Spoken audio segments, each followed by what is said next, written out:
Bonjour à toutes, bonjour à tous. Bienvenue pour cette nouvelle réaction à chaud. Et aujourd'hui, alors que depuis que j'ai pris les critiques cinéma, j'avais peur.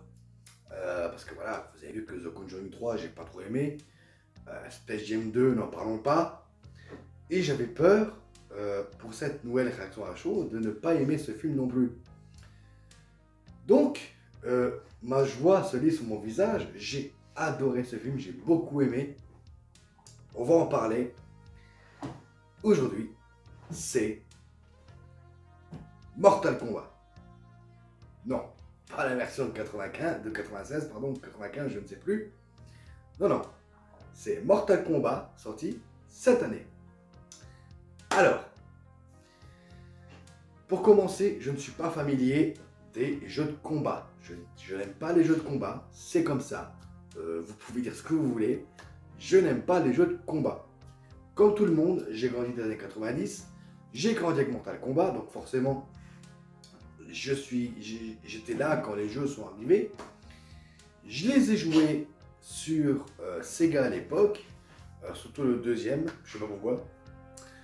Mais voilà, je ne suis pas familier de la série, je ne suis pas familier des jeux de combat, en général d'ailleurs.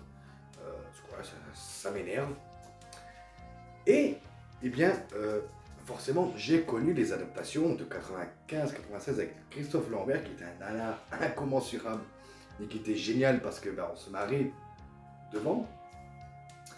J'ai connu également le deuxième film qui faisait suite au film avec Lambert. Et j'ai connu la série Conquest, je crois. Le Gilet jaune en a parlé aussi il y a quelques années. Qui se terminait. Qui se terminait. Pas. Et on sait tous que les adaptations de jeux vidéo, c'est généralement pas génial. Alors je dis pas pourri, je dis pas génial parce que il y a quand même des bonnes choses dans les adaptations de jeux vidéo. Le souci, c'est que on veut tellement faire, tellement plaire aux fans, tellement plaire ceci, que forcément on se plante. Je prends le cas de Super Mario Bros, qui avait eu la bonne idée de partir dans totalement autre chose, et qu'en fait, ben, ça n'a pas marché, et moi ça m'a plu. Prince of Persia, qui avait le défaut de se dire que, ben, vu que beaucoup de gens avaient joué à ce jeu, eh bien, forcément tout le monde allait comprendre le film. Sauf que là, pour ce Mortal Kombat, eh ben, ça se passe pas comme ça. On va en parler. Alors déjà, de quoi ça nous parle? Alors déjà, il n'y aura pas de spoil. Je vais limiter les spoils, ne vous inquiétez pas, pour ceux qui n'ont pas vu le film. Et ceux qui sont comme moi, qui ne connaissent pas la saga de jeu. Voilà, moi, j'ai vu mon ex jouer au 10 ou au 11, je crois. Je ne sais même plus combien ils sont. Mais je l'ai déjà vu jouer un certain Mortal Kombat. Donc on va suivre, alors déjà, on va pas faire comme Space Jam, je vais prendre mes notes. Oui, je partais déjà dans n'importe quoi. Oui, j'ai mes notes.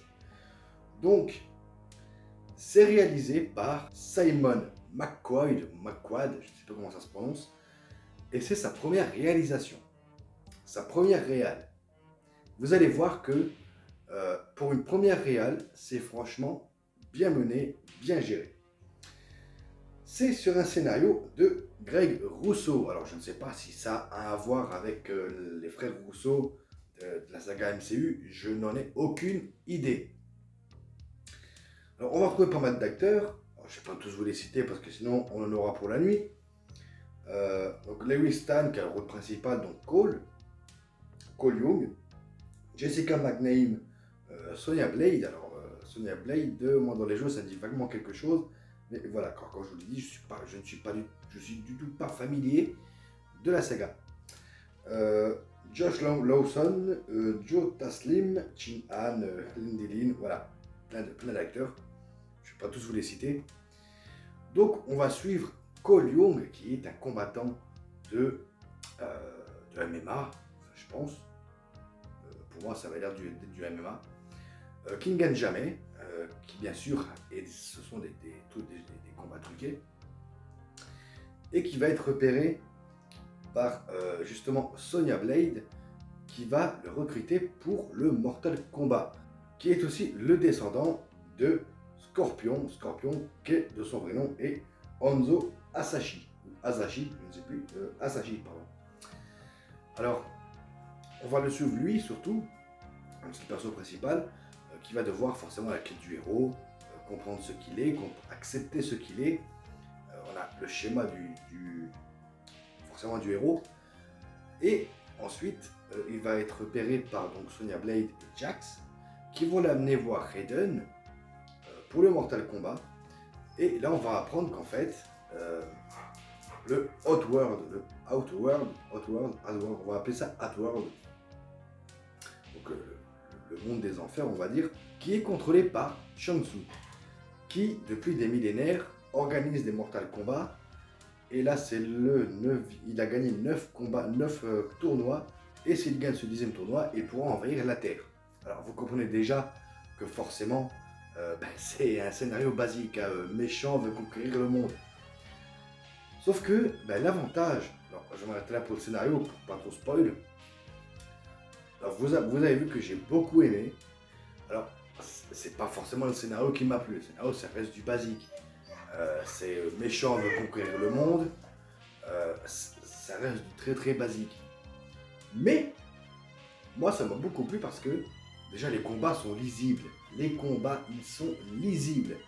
Voilà, Simon McCoy, pourtant c'est sa première réal, il sait comment placer sa caméra, il sait comment tourner les plans. C'est magnifique. Les scènes de combat, elles sont magnifiques, elles sont gérées à la perfection. Voilà, j'étais ébahi, rien que déjà par la première scène, qui se passe en 1621 ou quelque chose comme ça. Donc on voit Hanzo, donc Scorpion, se faire assassiner par Sub-Zero.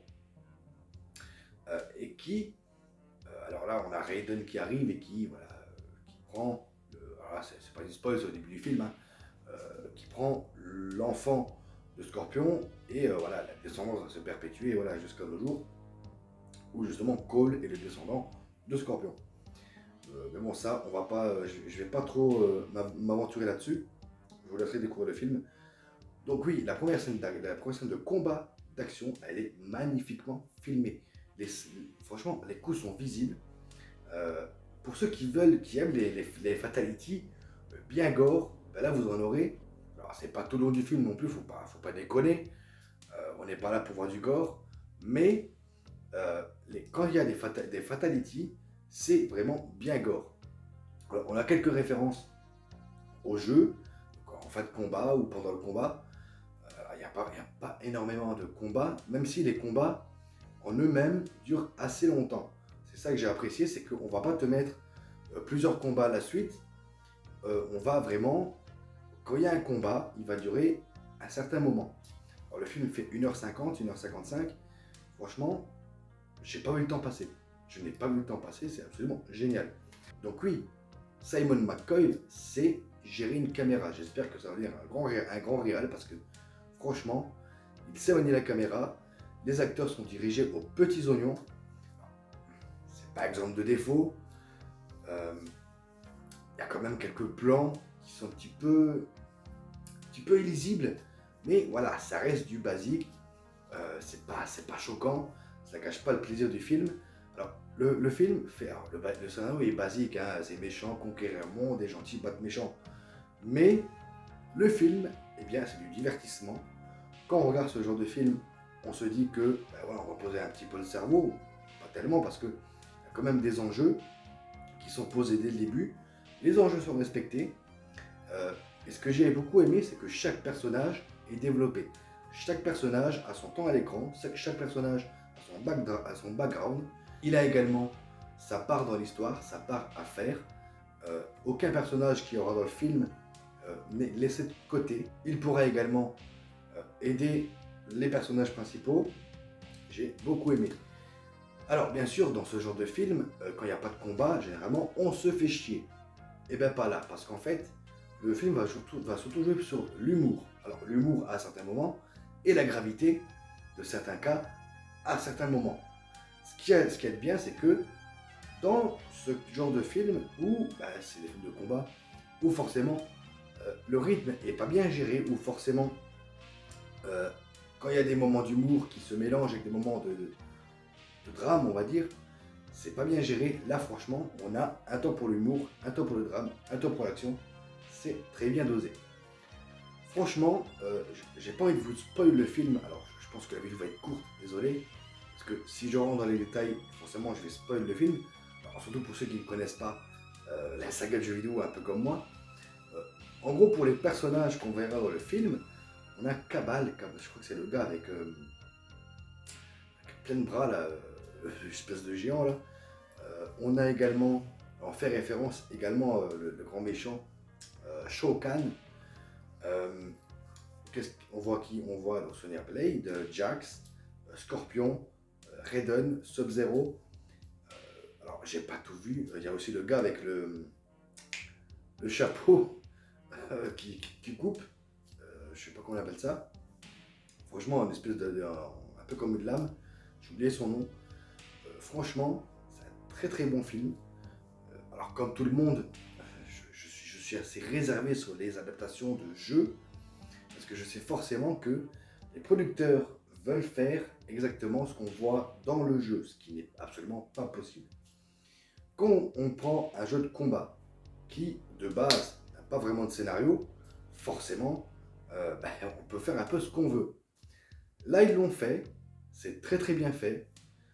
On comprend tous les enjeux. Moi qui ne suis pas familier avec la saga Mortal Kombat en jeu vidéo, j'ai très bien compris les enjeux. J'ai très bien compris ce qu'était le Mortal Kombat, à quoi ça servait. J'ai très bien compris les personnages, leur background, même Jax. Vous voyez, Jax qui, au départ, oui, espèce de gars qui a des bras en robot, des bras mécaniques, bioniques, on va appeler ça comme ça. Même moi qui ne connaissais pas vraiment ce personnage, là j'ai compris d'où il venait, pourquoi, comment il avait ses bras. Alors, même si, bon, peut-être que dans les jeux, c'est pas expliqué. Là, c'est expliqué. Tous les persos ont une origine qui est crédible. Et franchement, je vais aller encore plus loin. Vous pouvez dire ce que vous voulez. Mais franchement, ce film est crédible. J'y ai cru. Franchement, j'y ai cru.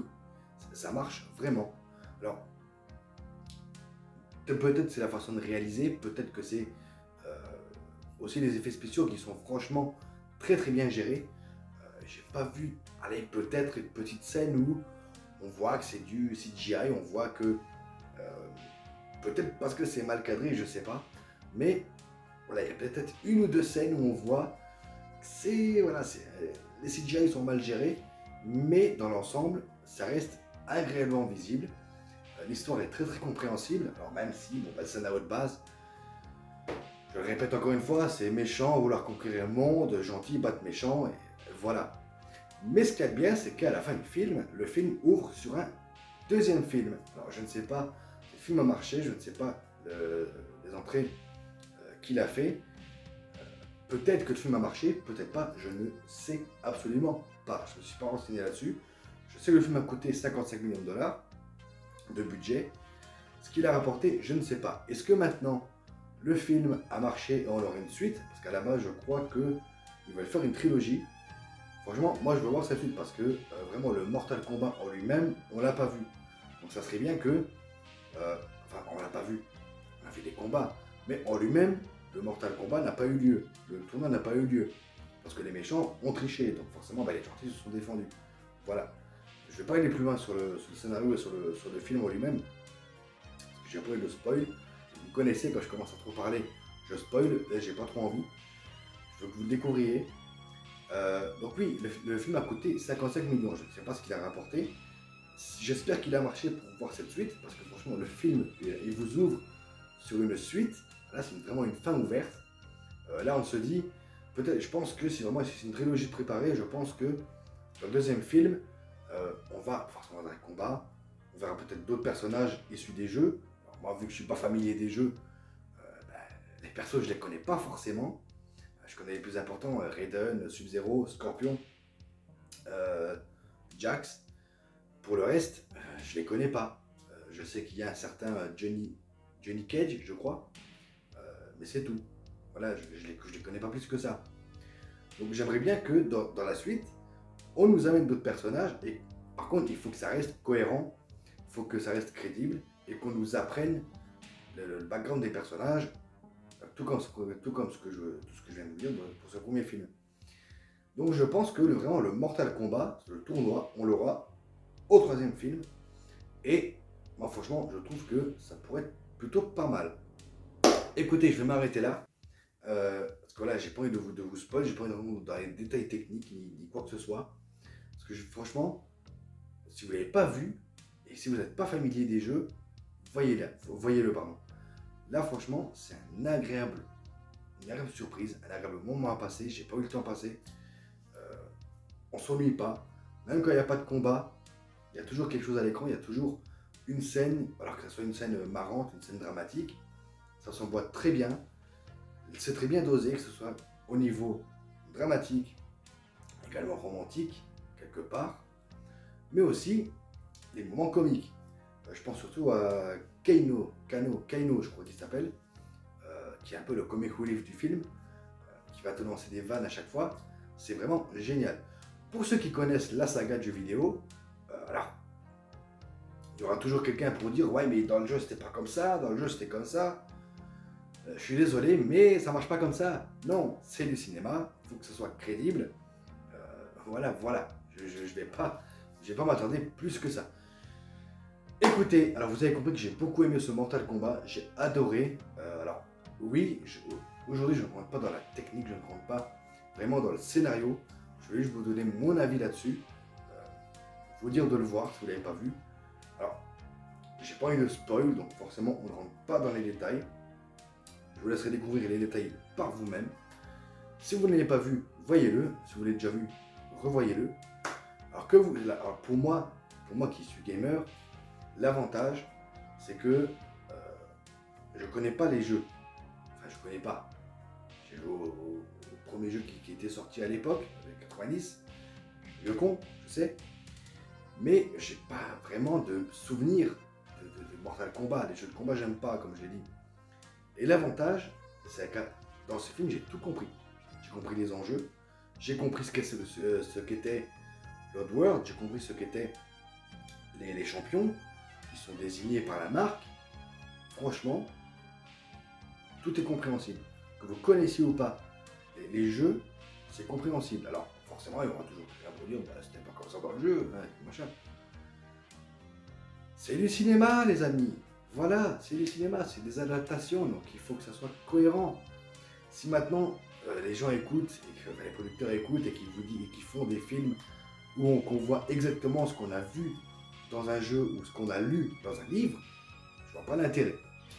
Donc voilà.